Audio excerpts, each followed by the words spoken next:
I'm planning some commitment in 2024.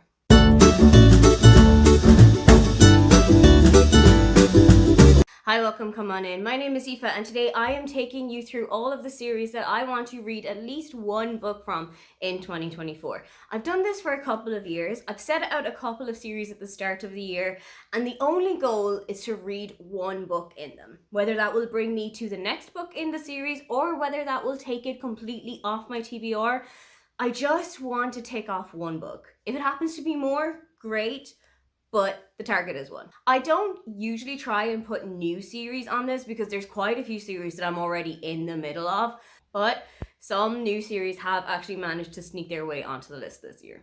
First one up is Love Light Farms by B.K. Barrison. I read the first one of this back in December of 23 and I loved it. I absolutely loved the writing style. I thought it was so fresh and it was actually really funny.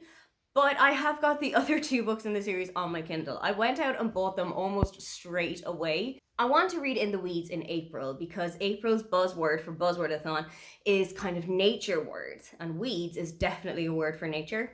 And I know that there is a fourth book in this series coming out in maybe June or July, so I have got April and May to catch up so that I'm ready for the last book to come out. A new series, and one that is a little bit of a stretch of what I usually read, is the Billionaire Dreamland series by Lauren Asher. This is the fine print. It's the first book in the series, and I held myself back by only buying the first book in the series this time. I am so bad for going into a bookstore and buying every single book in a series for absolutely zero reason, having read none of them.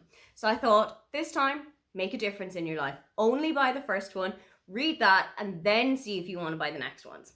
This is a darker romance than what I usually read, so I am a little bit kind of concerned as to whether or not this is actually going to be my thing, but I'm gonna give it a try. It's kind of set in like a Disneyland style resort, and I love those kind of stories, so let's see how that one goes. A series I will be finishing in 2024, and one that it makes me kind of emotional to be finishing, is the Oh My God, What a Complete Aisling series by Sarah Breen and Emer McLysaght. This is Aisling Ever After, and it is the last book in the series, and I am not prepared to say goodbye to Aisling. I think that's why I have let it stay on my TBR for so long. Aisling is one of my favourite book characters. She's a character in whom I see a lot of myself. She's somebody that I associate myself with a lot.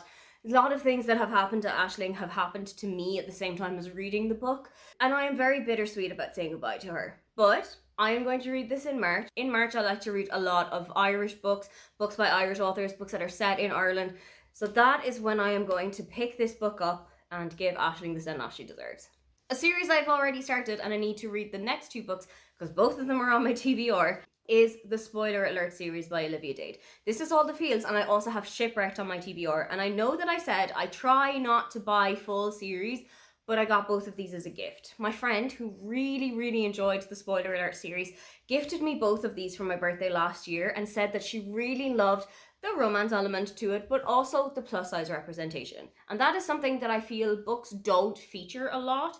There aren't a lot of plus size characters that I know or that I can recall off the top of my head. So seeing a plus size character in a romance story where everything goes well is definitely something that we need to read more of. I'm going to reread Spoiler Alert because I haven't actually read it in a while. So I'm going to go back to it and I'm going to read it again, and then I'm going to pick up both of these. Another outlier to that new rule is the When in Rome series by Sarah Adams. I have got both of the books in this duology. I've got When in Rome and I've got Practice Makes Perfect, and I really need to read both of them. I need to stop doing the thing where I just pick up books in a series and get both of them or all of them and not have read all of them. So hopefully this is going to be a series that I'm really going to enjoy, or the investment means nothing. I know that these are closed door romances and that they are set in the world of Rome, Kentucky, not Rome, Italy. And I believe this one is about a baker and a pop star who runs to Rome after there is a big scandal in Hollywood involving her. So she's run to kind of preserve herself and to keep herself going through all of this. And I really love a small town romance. I really love a romance that has baking and any kind of a baking element to it. So hopefully this is going to be one that I really enjoy. On the list last year, and one that I will continue, is the Thursday Murder Club series by Richard Osman. This is the third book in the series, The Bullet That Missed, and I also have access to The Last Devil to Die, which is the last book in the series. My dad, my brother, and I will swap these books around with each other basically all the time. They have both read this one. I haven't. They now have a copy of The Last Devil to Die that I bought and gave to them when I last saw them. So we have got all 4 books in the series that have been published. I need to catch up on this one, and then I will be able to read The Last Devil to Die with them.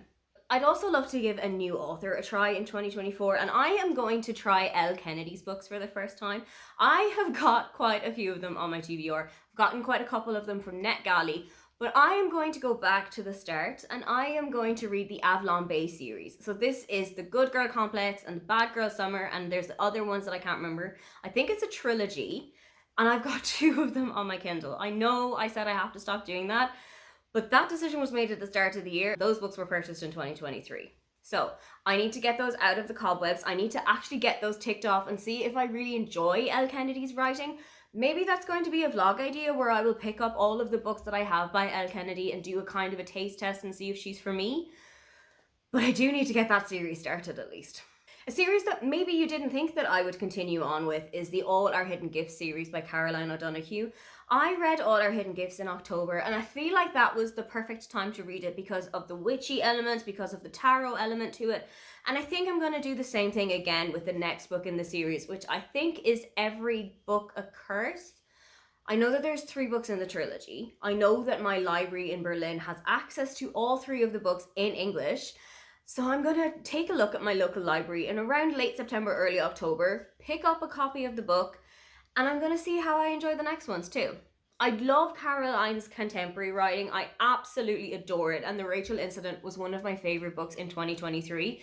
So I need to dip my toes a little bit further into her fantasy YA series and see how I enjoyed that from her too. My other really bad series habit is that sometimes I will start a series with book 2 or book 4 rather than book 1. And that's kind of what I did here. I bought First Down by Grace Riley when I was in Budapest in October with my family. And I said that I wanted this to be the first one I read of it. And then I read Breakaway for a vlog a couple of weeks ago. So I have technically started this series, so it is going to be one that I can kind of tick off already. But I do want to go back and I want to actually read the first book in the series as well. Even though I now kind of know who the main couple is in the first book, I kind of want to see how they get there. Another series of sports romances that I would really like to read in 2024 is Behind the Net by Stephanie Archer. I have heard really good things about this one.